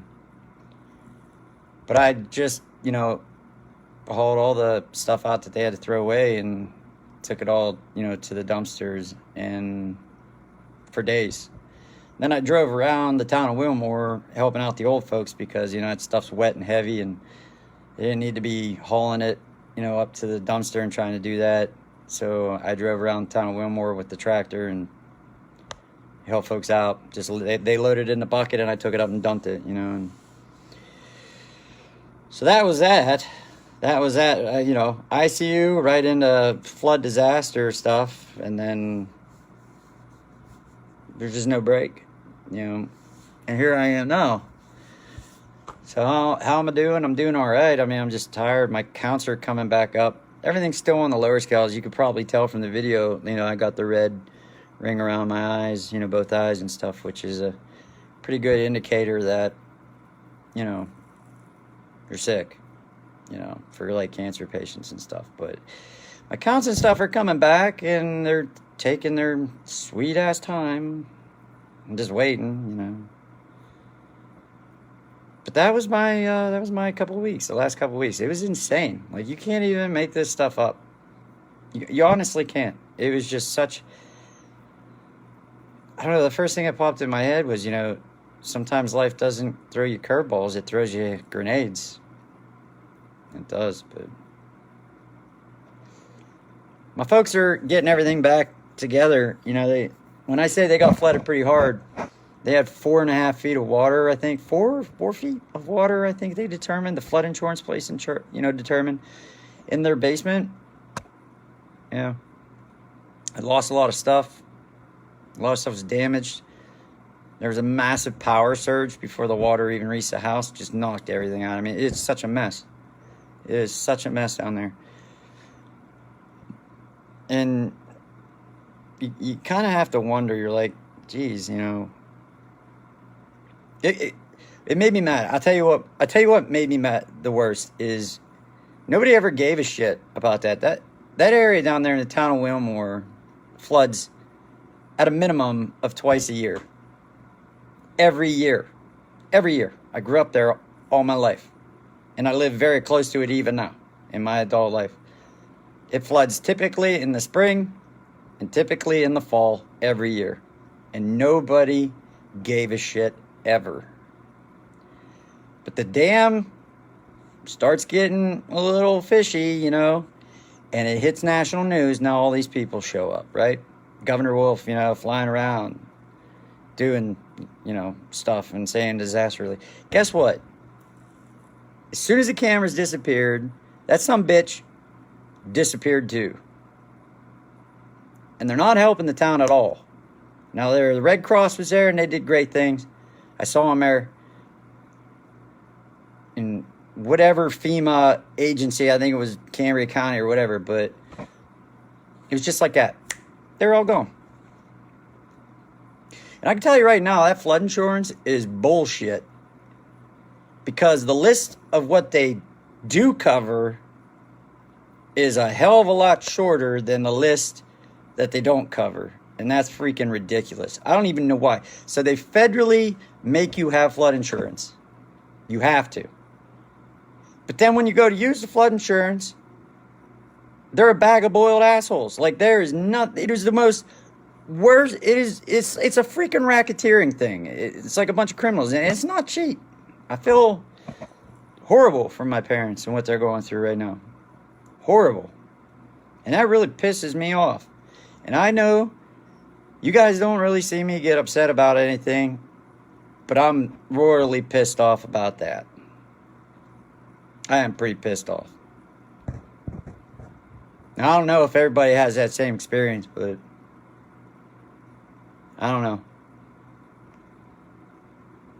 I'm not happy with that at all. And, you know, it was a lot. It's a lot for my folks to handle. It was a lot for me to handle, you know. Just, I mean, it's not about me whatsoever, but, you know, my heart and my brain is with them. My body's shot, you know, from what it just went through. But I'm not going to lie to you. Lost a lot of sleep at night over that, just worrying and hoping and wondering what the heck was going to happen with them. Because, I mean, they're my folks. I love them to death. And, I don't know, that flood insurance is bullshit. But thank God they had it anyways. But I don't even know. I mean, I don't even know what they're going to do. I don't even know what they're going to cover. And they don't either. Like, we're talking, like, they said like 60 days after the fact is when their claim gets closed. 60 freaking days?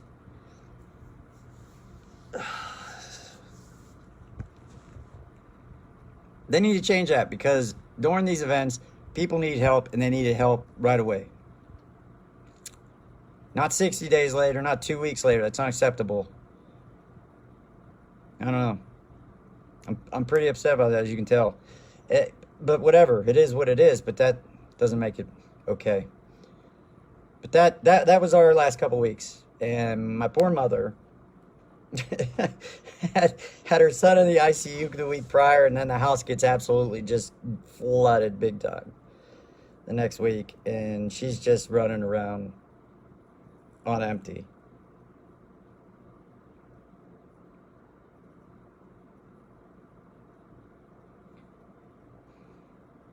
You know, we're not defeated. We're just overrun right now, and everybody's doing good. But they're climbing out. You know, they're doing solid. We got a plan. And they're making things happen, and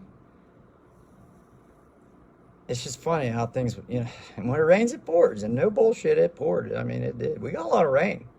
Got a lot of rain that time. I mean, that was a significant rain event. That flood that just hit us down there in Wilmore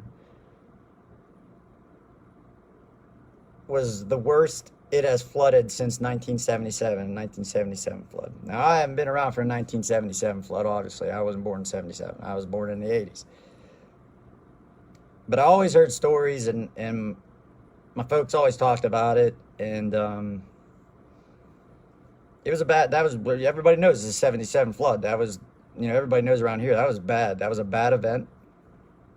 This was the worst. Now, I think 1993 or 96, I was in middle school. I can't remember what, I think it was 93. We got hit real bad in the fall. Was that? No, it was in the spring. We got hit. We got like a huge snowstorm. We got a pile of snow that time, and then it melted, and then it rained a lot.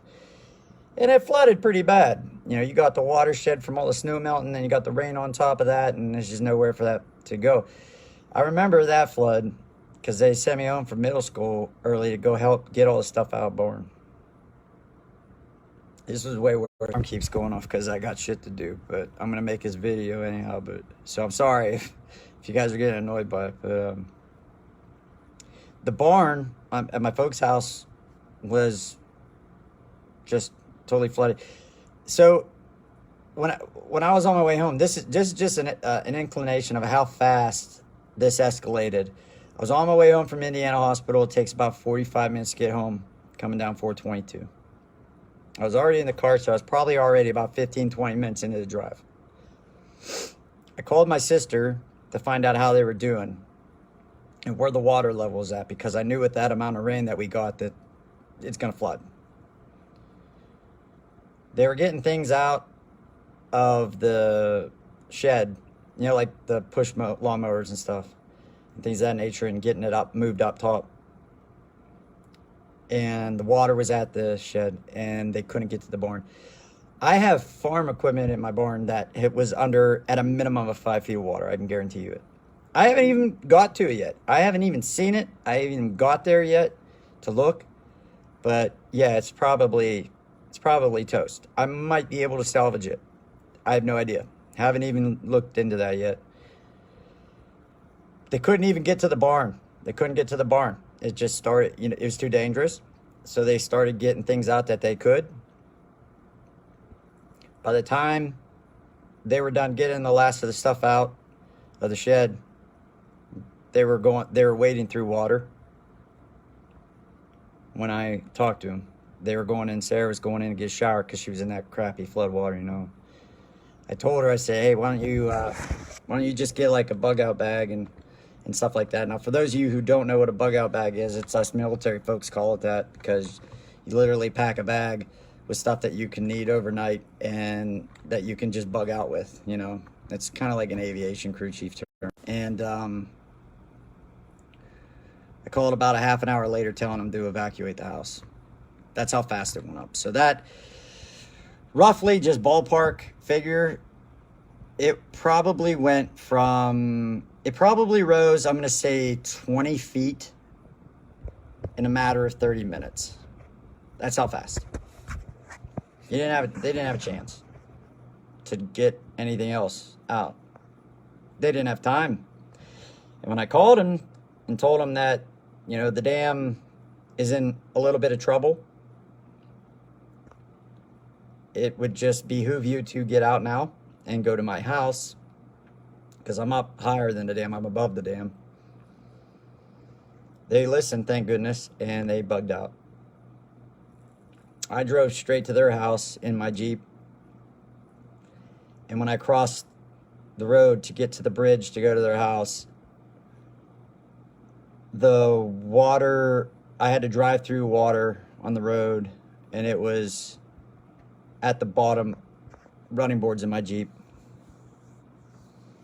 And I went to the house, and there was a police officer sitting in their driveway, and I asked him if they evacuated, if people left my parents' house. And he said, yeah, there were 2 people that left in a vehicle about 5 or 6 minutes prior. And I told that police officer, I said, hey, you know, I wouldn't sit here, because if the dam did break, there would be a wall of water, probably 50 to 70 feet high, moving at around 60, 70 miles an hour, and you're not going to make it out in time. So I would go sit somewhere else. And he listened, and he left. And just in that amount of time, when I turned around to go back to go to my house through the same area with water, the water level rose so high that my Jeep was floating and bouncing, and water was running through the doors and into the Jeep. That's how fast that escalated, and it was nuts. It was an insane event. So now, right now, what are we doing? We're all, you know, trying to pick up the pieces of that. And what am I doing? I'm just trying to be a good boy with this whole infection thing. They halted all my chemos so that I could get over this obvious blood infection. So I did have a really good, you know, cancer report.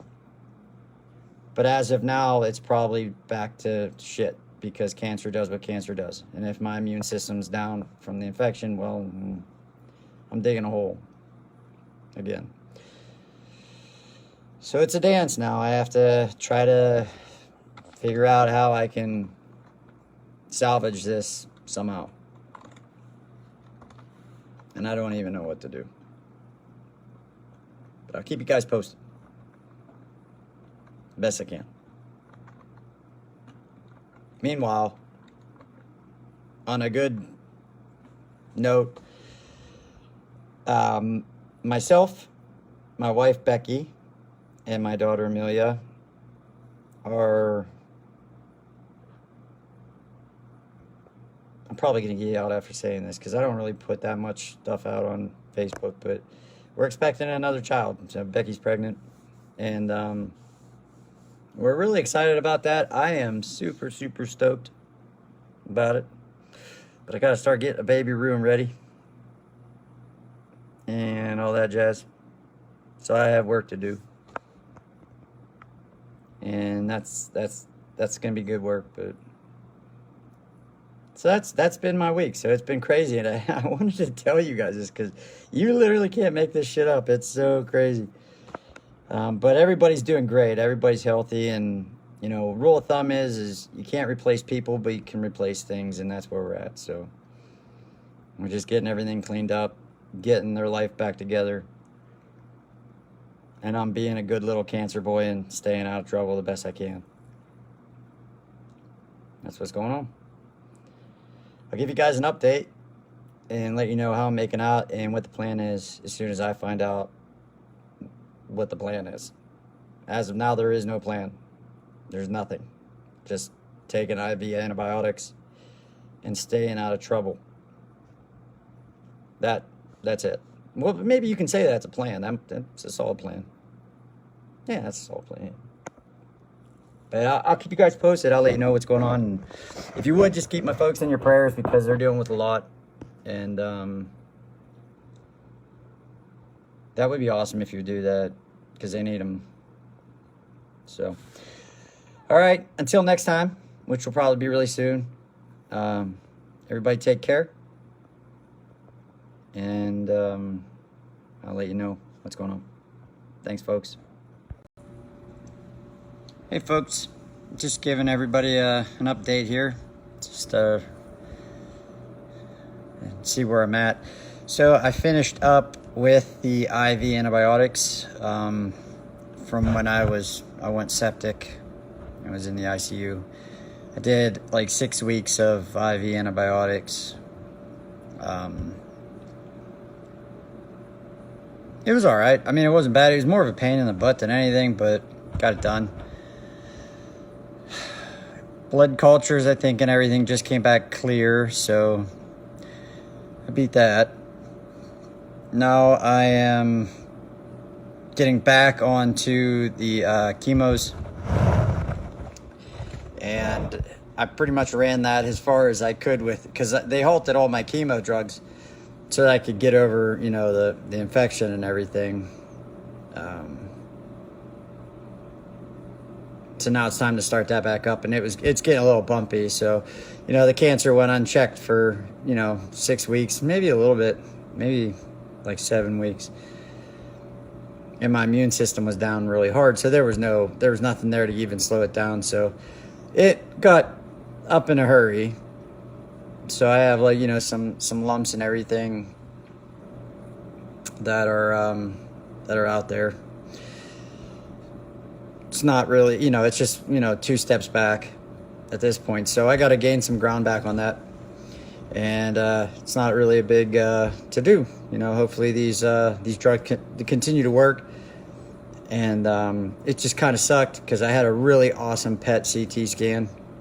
It was awesome. Like, I damn near had it on the ropes. And then somehow, some way, I found a way to get a bad blood infection just with common bacteria that's on everybody. It just found its way in there, and I got steamrolled. And then it went septic. Nonetheless, I survived it, and we're back in action again. So I got some ground I have to make up on that, which is annoying, but that's okay. That's how this goes sometimes. Other than that, there's really nothing going on. Just kind of hanging out. Trying to get a little bit stronger. I took a really good hit with that infection. I mean, I lost a lot of weight, and, well, you know, when you go septic, that's nothing to mess around with. It's very dangerous. And, yeah, I just look forward to eating as much food as I can now to try to gain some weight back and get some strength back in me and all that stuff. So that's kind of what I'm working on now. It's a little exciting. You know, it's kind of like being a teenager again, because I can eat everything and whatever I want without any consequences. It's just eat everything and the easy stuff twice. So it's kind of a cruel joke because, you know, when you're on chemo and stuff, you don't want to eat. but you have to, and eating becomes a lot like a chore. But then again, like, you know, this is an opportunity where you can eat everything and anything. And, you know, it just sucks. Life's kind of funny sometimes. But yeah, so that's all that's going on as of today. Just gonna get back on that chemo train and see if I can smack that cancer down a little bit more. And that's the plan. So the weather outside is pretty crappy. Just looking out the window, it seems cold and rainy and windy, and I'm not going outside today. No. I'm gonna stay inside where it's warm. Maybe watch some movies or something, I don't know. But all right, if I have anything else that comes up, I'll give you guys a heads up. I'll do another video, but as of like right now, like I'm you know, on the chemo.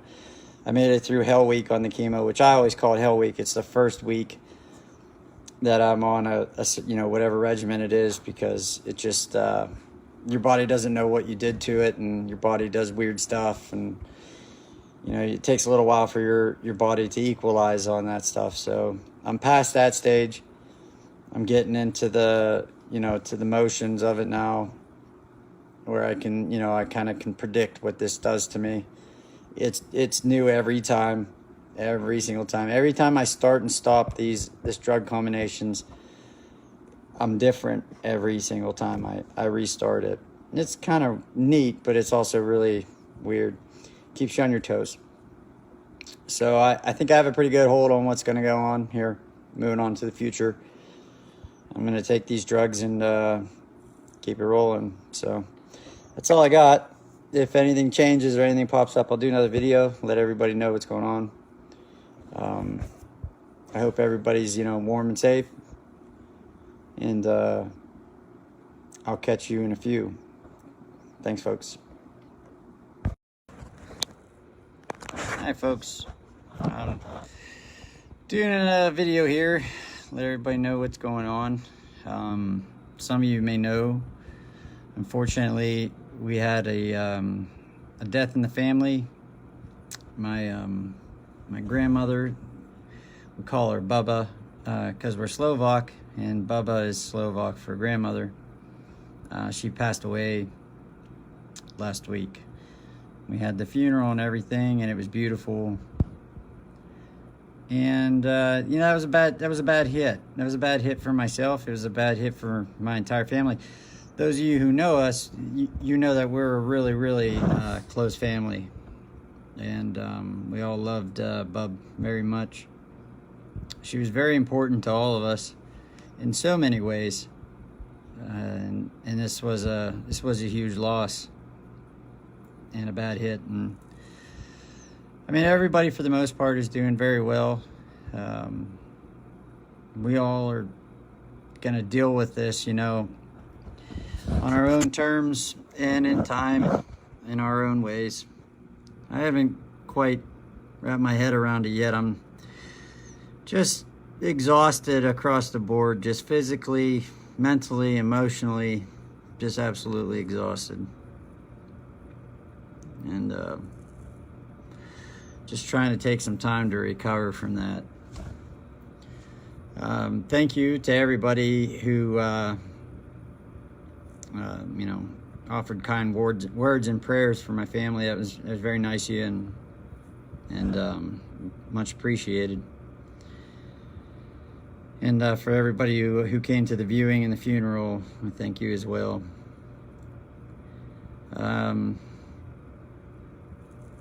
It's tough, you know. It's life, and I understand that.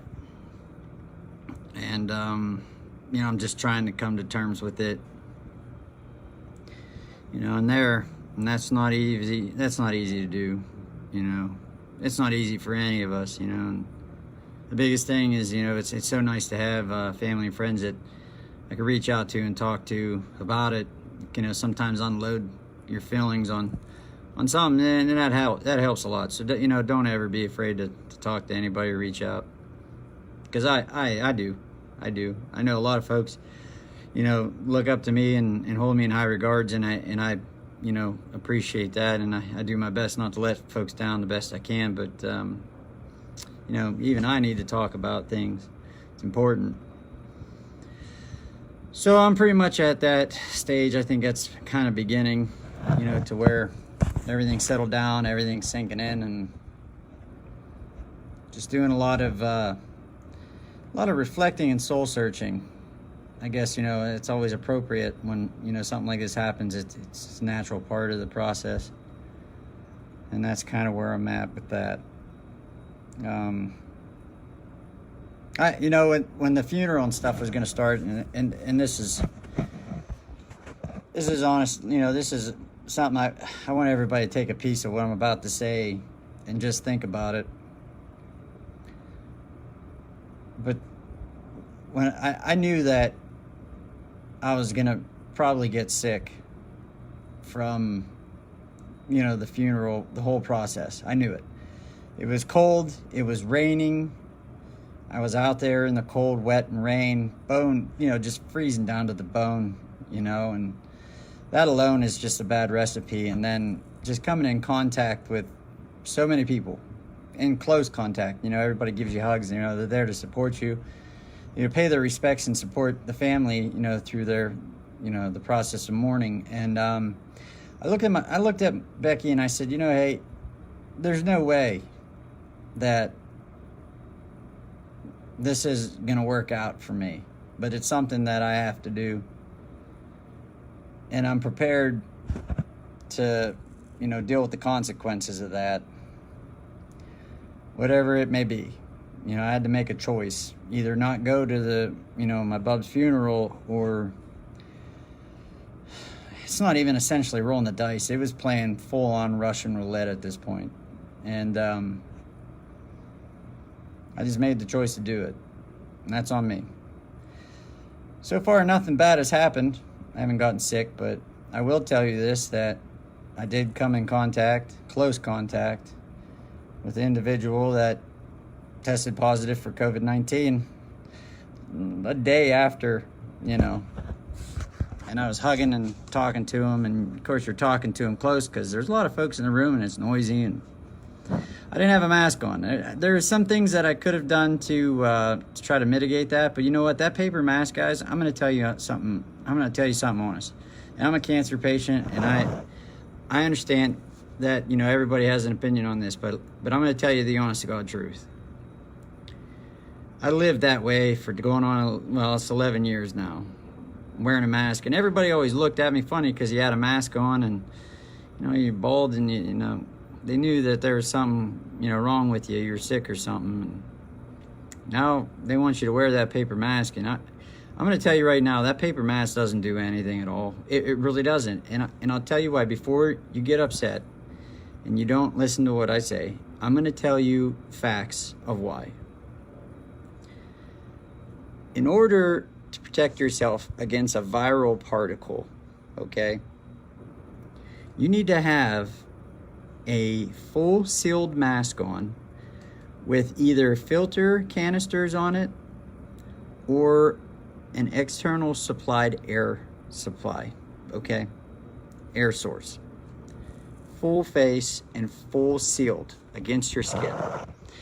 This is coming from training when it comes to chemical and biological warfare with my career. This has come from 11 years of living with cancer and trying to protect myself with no immune system from everybody and go on doing normal life.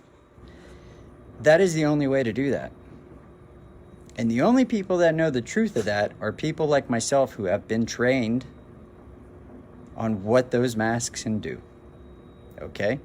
So that paper mask that you're wearing is a false sense of security, which makes you more dangerous to everyone and yourself. So I'm not even going to do that. I do not wear a mask. I had COVID back in November, and I was very fortunate. I handled it very well.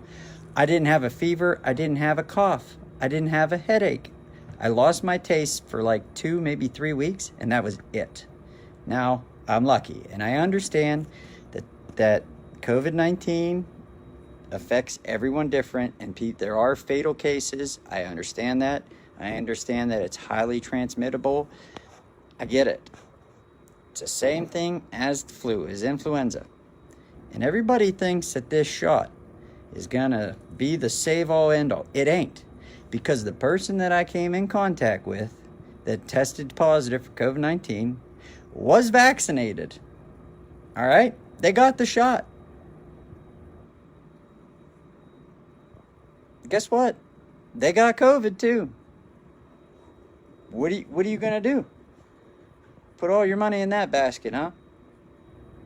Now there's some saying that by getting the immunization that it, lowers the side effects and all that stuff. That might be the case. I personally, if you get vaccinated, thank you. Thank you for getting vaccinated. That's a great thing. If you don't get vaccinated, thank you too. It's your choice. Thank you. It doesn't matter because it ain't going to stop it. Everybody needs to get with the program and realize that this is going to be around for the rest of our lives and start learning how to live with it and stop trying to make excuses and run from it. All right, I got cancer. I'm the guy that you think that is going to get destroyed by COVID, and I'm the only one that seems like has a set of balls. You can't stop it, folks. The paper mask ain't going to do shit for you. The vaccine is now proven that it ain't going to do shit for you too. There's a lot of people getting it with the vaccine. You can still spread it and give it to people. It's the way it is. So stop worrying about it and start getting on living.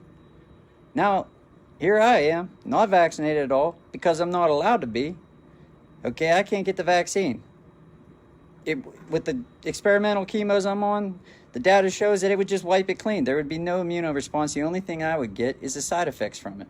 So they told me don't even get it. Don't even try. So here I am, doing chemo at my grand's funeral, and I came in contact with a vaccinated individual who tested positive for COVID-19. Did I get it? So far, no. No, I have not. Am I worried about it? No. Not at all. I'm more worried about getting a cold and, having some, like a sore throat and stuff than I am about any of this. Like, it could happen all the time. So why live in fear? Just move about your life. So that's pretty much all I have on that as a rant. Like, I just remember a time when Americans didn't scare so easy, and I feel like I'm the only person that has a set of balls, and I'm the guy that has, a pre-existing condition, and that could potentially, really get hurt by this, and I don't know, whatever. But, everybody's everybody's an expert because you were told to do it by, CNN and MSLSD and Fox News and all that. Come on, you're not an expert. You might be you might be working a trade job. You might be a mechanic. You might be a pipe fitters union or part of the carpenters union. You might be in a coal mine. You ain't a freaking virology expert whatsoever. So what the hell? Now, everybody's allowed to have their opinion, and that's cool, but what I just told you is the facts. Whether you agree with them or not, and if you don't, that's cool too. I don't care. But what I just said about the paper mask and the immunization is the honest to God truth.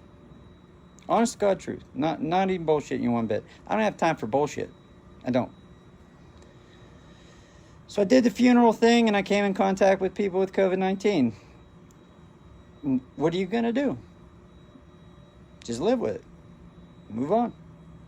Now, I'm watching myself carefully. I'm not stupid. I'm watching myself carefully. If I show any symptoms or signs, of course, I'm going to call and be like, hey, guys, I think I got the COVID or whatever. And, I already let my team know, my cancer team, that I was in contact, close proximity, very close proximity, got hugged, talked, kissed on the cheek. And the day later, they tested positive, and they were vaccinated. My team said, yeah, you're going to get a lot of that. And, okay, watch yourself. If you start noticing something, let us know right away. If you start having trouble breathing, go to the hospital. Get help. There's therapies out there that totally kick the shit out of COVID. So what? So it happened. Okay, moving forward. That's all I really have to say about the COVID shit. But I am moving forward with my chemotherapy treatments. They seem to be working. I think the medication combination, thank goodness, is working again, because I've noticed a lot of the symptoms and everything that I have when my cancer gets bad have pretty much gone away. It just takes time, because it takes time to build up in your system. Moving forward with that, and trying to move on. You know, I'm trying to, like I said, I'm trying to deal with the death of my bub, my grandmother. Trying to help everybody else do the same thing, you know. And that's not easy. That was, like I said, that was a huge hit. It was a huge hit for not only myself, it was a huge hit for my entire family. We're very close. And if you can continue to keep us in your thoughts and prayers, we'd appreciate it. And I'm just getting back to work slowly. From when I had the bad infection and stuff to everything that went down, and these last, I'm going to say 2 months, just chipped away a huge portion of my body. So I am a little weak, tired, you know. I need to rebuild, need to get good food, plenty of fluids, lots of sleep, and some exercise, and rebuild and hit her hard again. So that's kind of what I'm working on now. I just really need to rest, but I gotta get my shit done too. So it's like a balance, you know. That's just basically what I'm moving forward on now. We're coming up into the winter months here, approaching quickly. So I'm trying to button things up and get all my equipment and everything ready to do that. And today, you know, I got some work done today, but I was like, man, I'm tired. So I just called it quits. Came in the house and gonna take the rest of the day off and just rest. And that's pretty much what's going on. So I don't have any tests or anything. I don't have anything coming up. I'm just kind of on a holding pattern at the moment, and back onto the chemo drugs, you know, and seeing how that's going, just riding out, you know, the effects that has on my body, which aren't really pleasant. They're not. It kind of sucks. I'm not gonna lie. They're not nearly as bad as what it can be. I shouldn't even complain. I really shouldn't. But it's just, it sucks. You know, there's nothing more I can say. So I'm trying to get that to settle down, which it will. Believe it or not, it'll actually settle down, and becomes manageable. You get used to it, you know, and you're like, okay, this is what this is doing. So you just know what to expect. And I'm in that stage right now of getting back on them. My body's really confused. It's really busted and kind of weak and broken from the last, like I said, the couple months. And it's just like a really really delicate balance, I can say. You know, you can't, it's so easy for me to get in like work mode and overdo it, because, you know, you get in the zone, and everybody knows what I'm talking about. You're working on something and you're like, I just want to get, you know, you're getting this done. And I have to be careful, because yeah, that'll catch up to me and bite me in the butt really bad and really fast. So, you know, just like I said today, I was like, all right, that's enough. I'm going inside. And that's about all. I hope everybody else is doing very well. I hope that you're all ready for winter. I said winter was going to come in a hurry, and I think it is. I think it's going to come in a real big hurry, and we're pretty much there. Gotta get some work done in the garden. I got to finish up the garden preparation for next year, and might be a little late, but I got to plant garlic here for next planting season, and I just got stuff to do, you know. Maybe I'll make a video while I'm doing that. It'd be pretty cool. So yeah, until I find something out, or until next time, I hope everybody does well. I hope you guys stay safe, stay warm, and just have a little bit of fun. Somehow have some fun. I think it's really important. So, okay, folks, I will talk to you in a little while. Whenever it is I have something to say, I guess, or I have some results or something comes up. So, thanks for watching, and God bless you guys all. See you.